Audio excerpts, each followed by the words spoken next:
നാലിടത്ത് കനത്ത മത്സരം നടന്നെന്ന് KPCC. ആറ്റിങ്ങൽ, മാവേലിക്കര, കണ്ണൂർ, പാലക്കാട്.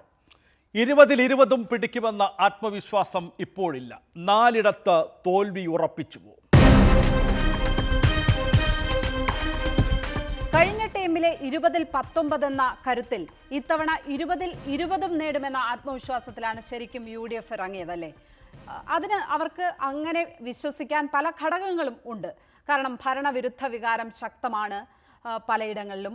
ഒപ്പം തന്നെ രാഹുൽ ഗാന്ധി വീണ്ടും വയനാട്ടിൽ എത്തുന്നു, അതൊരു എഫക്റ്റ് ഉണ്ടാക്കും എന്ന് പറയുന്ന തോന്നൽ മാത്രമല്ല, കേരളത്തിലുള്ള ശക്തമായ കേന്ദ്ര വിരുദ്ധ വികാരം, അതിൽ CAA അടക്കമുള്ള വിഷയങ്ങൾ, രാമക്ഷേത്രം അടക്കമുള്ള വിഷയങ്ങളിൽ ന്യൂനപക്ഷങ്ങൾക്കിടയിലൊക്കെയുള്ള ശക്തമായ കേന്ദ്ര വിരുദ്ധ വികാരം, പ്രത്യേകിച്ച് പറഞ്ഞാൽ മോദി വിരുദ്ധ വികാരം, ഇതൊക്കെ വലിയ ആത്മവിശ്വാസം UDFന് കൊടുത്തിട്ടുണ്ട്. അതുകൊണ്ട് തന്നെ 20-20 എന്നാണ് അവർ തെരഞ്ഞെടുപ്പിന് തൊട്ടു മുമ്പ് വരെ പറഞ്ഞിരുന്നത്. പക്ഷേ ഇപ്പോൾ വോട്ടെടുപ്പ് കഴിഞ്ഞപ്പോൾ KPCCയുടെ വിലയിരുത്തൽ വന്നിരിക്കുന്നു. 4 ഇടത്ത് നടന്നത് കനത്ത പോരെന്ന്. ആ 4 ഇടത്ത് ഒരു പരാജയം സമ്മതിക്കലാണോ? തീർച്ചയായും ലക്ഷ്മി, ഇവിടെ നമ്മളൊരു കാര്യം പ്രത്യേകം ശ്രദ്ധിക്കേണ്ടതുണ്ട്. അതായത് ഇന്ത്യയിൽ തെരഞ്ഞെടുപ്പിൽ മത്സരിക്കുന്ന ഒരു പൊളിറ്റിക്കൽ പാർട്ടിയും ഒരു രാഷ്ട്രീയ പാർട്ടിയും ഞങ്ങളിതാ വോട്ടെടുപ്പ് കഴിഞ്ഞു, ഞങ്ങൾ ഇന്ന സീറ്റുകളിൽ തോൽക്കും എന്ന് പറയില്ല.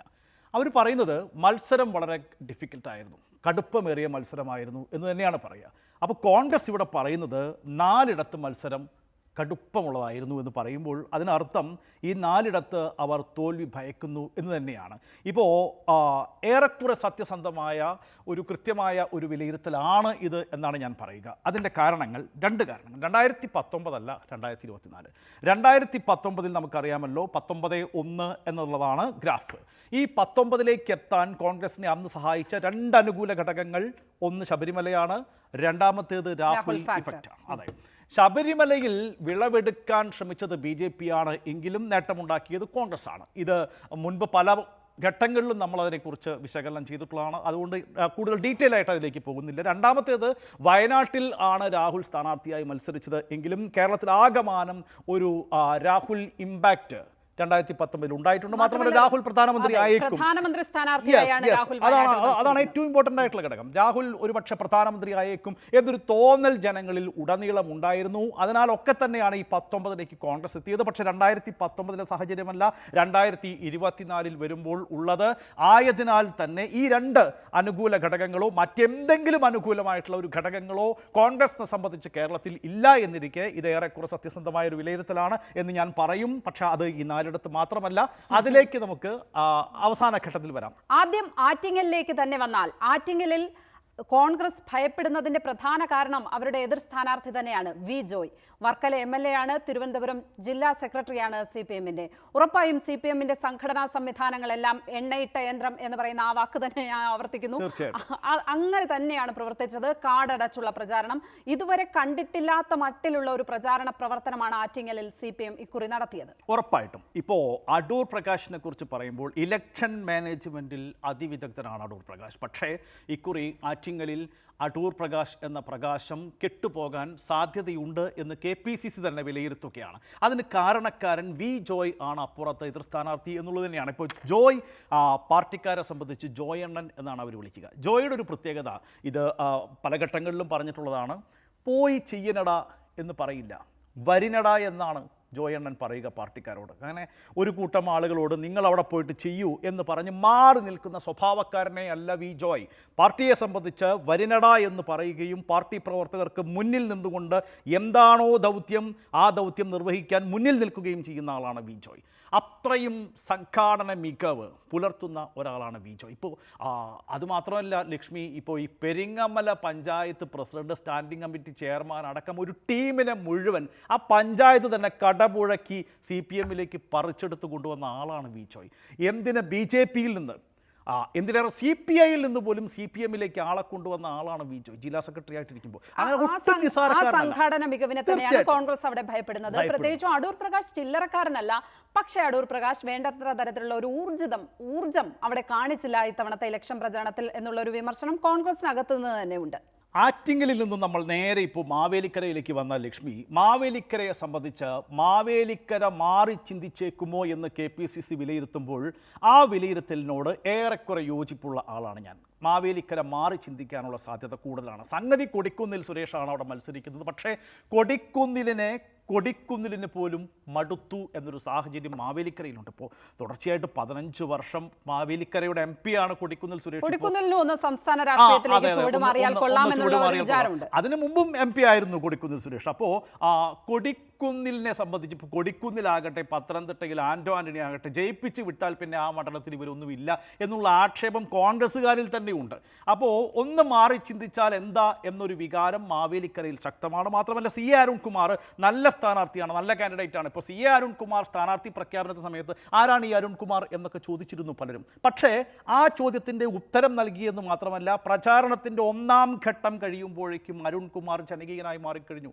മാവേലിക്കരയുടെ കളം പിടിക്കാൻ അരുൺകുമാർ. അതെ, ഞാൻ ആ തെരഞ്ഞെടുപ്പ് പ്രചാരണം നേരിട്ട് കണ്ട ആൾ കൂടിയാണ്. എനിക്ക് അവിടെ വലിയ ഒരു തരംഗം അരുൺകുമാറിന് ഉണ്ടാക്കാൻ കഴിയുന്നതായി തോന്നിയിട്ടുണ്ട്. പക്ഷേ അപ്പോഴും കൊടിക്കുന്നിൽ ഒരു ഇലക്ഷനിൽ വിജയം മാനേജ് ചെയ്തെടുക്കുന്ന ഒരാൾ എന്നുള്ള നിലയ്ക്ക് കൊടിക്കുന്നിലിനെ തകർക്കാൻ കഴിയുമോ അരുൺകുമാറിന് എന്നുള്ള സംശയം എൻ്റെ ഉള്ളിൽ ഉണ്ടായിരുന്നു. പക്ഷേ ഇത്തരത്തിലുള്ള വിലയിരുത്തലുകൾ KPCCയിൽ നിന്ന് തന്നെ വരുമ്പോൾ ആ ഒരു ഇലക്ഷൻ മാനേജ് ചെയ്യുവാനുള്ള കൊടിക്കുന്നിലിൻ്റെ ആ ഒരു കഴിവിലും അപ്പുറമാണ് അവിടെ മാറ്റത്തിന് വേണ്ടിയിട്ടുള്ള മാവേലിക്കരയുടെ ആവശ്യം എന്ന് വേണം മനസ്സിലാക്കാൻ. ആ കഴിവിനപ്പുറത്തുള്ളൊരു പെർഫോമൻസ് കാഴ്ചവെക്കാൻ CA അരുൺകുമാറിന് മാവേലിക്കരയിൽ കഴിഞ്ഞിട്ടുണ്ട് എന്നത് KPCC തന്നെ സമ്മതിച്ചിരിക്കുന്നു. അതെ. ഇനി പാലക്കാട്ടേക്ക് വന്നാൽ, പാലക്കാട്ട് കോൺഗ്രസിന്റെ സ്ഥാനാർത്ഥി VK ശ്രീകണ്ഠൻ സിറ്റിംഗ് MP ജനകീയൻ തന്നെയാണ്. പക്ഷേ എതിർ സ്ഥാനാർത്ഥി A വിജയരാഘവനാണ്. കഴിഞ്ഞ തവണ VK ശ്രീകണ്ഠൻ ജയിച്ചപ്പോൾ VK ശ്രീകണ്ഠൻ തന്നെ അത്ഭുതപ്പെട്ടുപോയി എന്ന് എല്ലാവരും പറയുകയുണ്ടായി. അതിന് ഒരു കാരണം അവിടെ പാലക്കാട്ടെ CPM-നകത്തെ പ്രശ്നങ്ങൾ കൂടിയായിരുന്നു, വിഭാഗീയ പ്രശ്നങ്ങൾ. അതെല്ലാം തന്നെ സോൾവ് ചെയ്യാൻ പറ്റുന്ന ഒരു സ്ഥാനാർത്ഥിയാണ്. അല്ല, അവിടെ ഒരു പ്രശ്നം KPCCയുടെ വിലയിരുത്തലിനോട് എനിക്ക് അല്പം വിയോജിപ്പുള്ളത് ഈ പാലക്കാടിൻ്റെ കാര്യത്തിൽ മാത്രമാണ് ലക്ഷ്മി. നോക്കൂ, ഈ 2019 VK ശ്രീകണ്ഠൻ അവിടെ കോൺഗ്രസ് പ്രവർത്തകരിൽ നിന്ന് വലിയൊരു പിന്തുണയൊന്നും കിട്ടിയിരുന്നില്ല. അന്ന് ആലത്തൂരിൽ രമ്യ ഹരിദാസ് ന്യൂ ഫേസ് ആണ്. ഈ യൂത്ത് കോൺഗ്രസിൻ്റെ രാഹുൽ ബ്രിഗേഡ് മുഴുവൻ സജീവമായി ഒറ്റക്കെട്ടായി രംഗത്തിറങ്ങിയത് ആലത്തൂർ ലോക്സഭാ മണ്ഡലത്തിലാണ്, രമ്യയ്ക്ക് വേണ്ടിയിട്ടാണ്. അന്ന് എനിക്ക് വേണ്ടി പാലക്കാട് ലോക്സഭാ മണ്ഡലത്തിൽ വർക്ക് ചെയ്യാൻ ഒരു പോസ്റ്റർ ഒട്ടിക്കാൻ പോലും ഒരു കോൺഗ്രസ് പ്രവർത്തകനെ കിട്ടാനില്ല എന്ന് പറഞ്ഞ് KPCCക്ക് പരാതി കൊടുത്ത ആളാണ് VK ശ്രീകണ്ഠൻ. അവിടെ VK ശ്രീകണ്ഠൻ ഒറ്റയ്ക്ക് പൊരുതി നേടിയ വിജയമായിരുന്നു 2019 വിജയം. ആ VK ശ്രീകണ്ഠൻ പിന്നീട് 5 വർഷം പാലക്കാടിൻ്റെ കളം പിടിച്ചിട്ടുണ്ട്. പാലക്കാട് VK ശ്രീകണ്ഠൻ്റെ ഹോം ഗ്രൗണ്ടാണ്. അവിടെ അതിനപ്പുറത്തുള്ളൊരു പെർഫോമൻസ് A വിജയരാഘവൻ കാഴ്ചവെച്ചിട്ടുണ്ട് എന്ന് എനിക്ക് തോന്നുന്നില്ല. A വിജയരാഘവൻ ശരിയാണ്, PB അംഗമാണ്, അവിടെ എനിക്ക് പറയാനുള്ളത് A വിജയരാഘവൻ സ്ഥാനാർത്ഥി എന്നുള്ള നിലയ്ക്ക് വലിയൊരു മുഖം ആണ് എന്ന് ഞാനും വിശ്വസിക്കുന്നില്ല.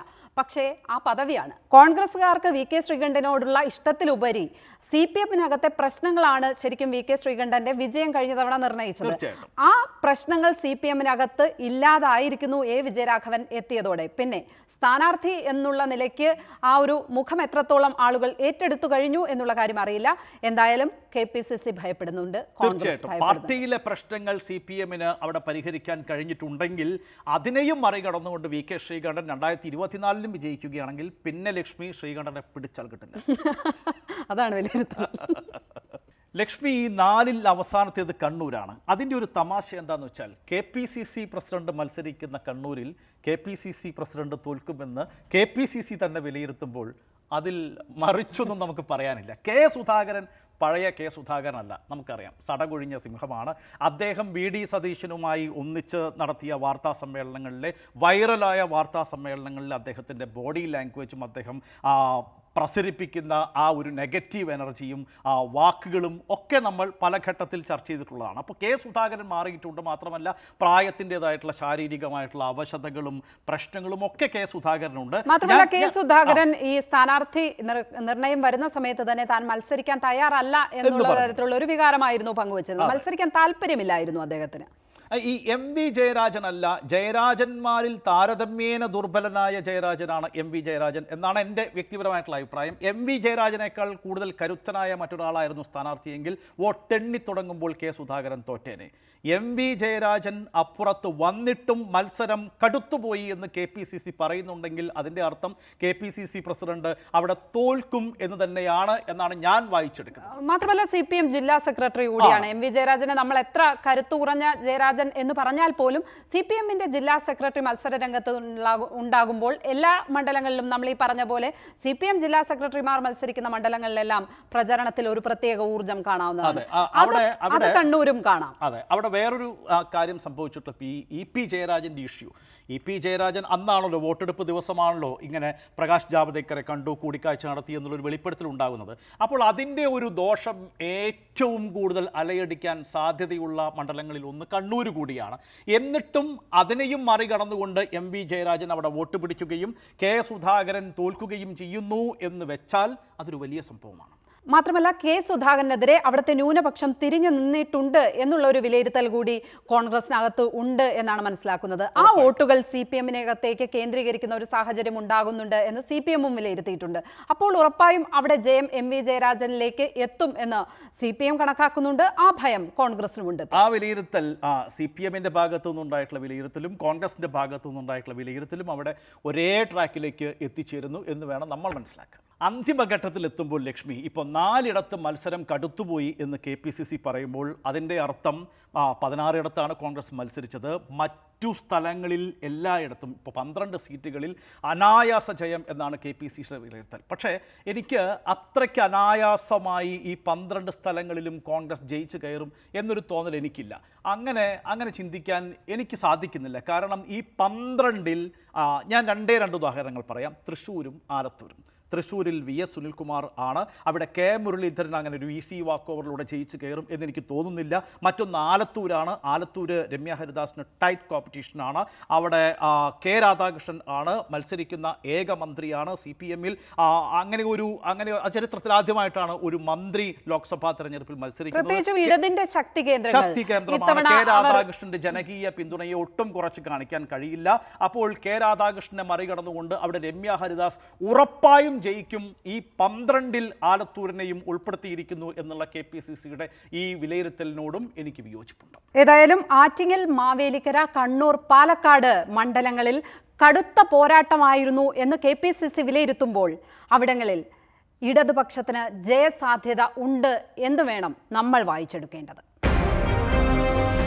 ICL Finco, the intelligent choice.